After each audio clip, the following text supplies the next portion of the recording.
When I explain the concept of a consumer proposal to people, they're often amazed to learn that creditors will accept settlements that are a fraction of the total amount owing, and that our proposals have a 99% approval rate. First, it's important to understand what a proposal is. A consumer proposal is a legislated debt settlement that stops interest, prevents creditor action, and allows a debtor to compromise the total amount they owe.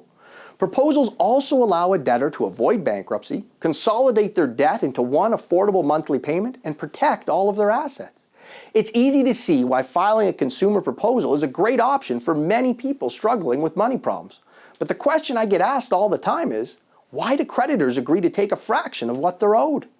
The answer is because creditors will get more money through the proposal process than they would if the person were to go bankrupt. It's the threat of bankruptcy that causes creditors to accept proposals.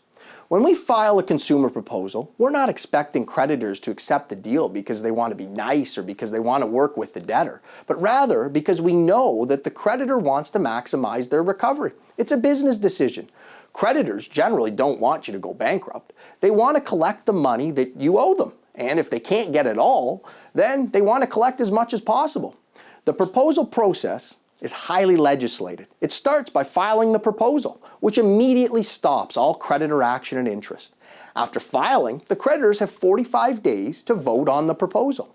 If 51% of the creditors by dollar value vote in favor of the proposal, then it's deemed accepted. You do not need all of your creditors to accept the deal. As long as 51% of creditors by dollar value vote in favor of your proposal, then it's binding on all of them. If creditors don't vote and/or don't respond within the 45-day voting period, the proposal is deemed accepted. Our proposals are accepted as filed in about 90% of cases. In the event that the majority of creditors vote against the proposal, it does not mean that you don't have a proposal. It simply means that we need to negotiate with the creditors further. They may not have liked the terms of the original proposal, but remember, they do not want you to go bankrupt. This is why when creditors vote against the proposal, they generally make a counteroffer. Proposals are always a balance between the creditor's desire to collect all of the money owed to them and what the debtors can reasonably afford or be expected to pay based on their situation. You are always in control. If your creditors are not willing to accept the reasonable settlement and/or their counteroffer is not acceptable to you, you do not have to do it. Your creditors cannot force you to do anything with respect to your proposal. You are always in control and can withdraw your proposal.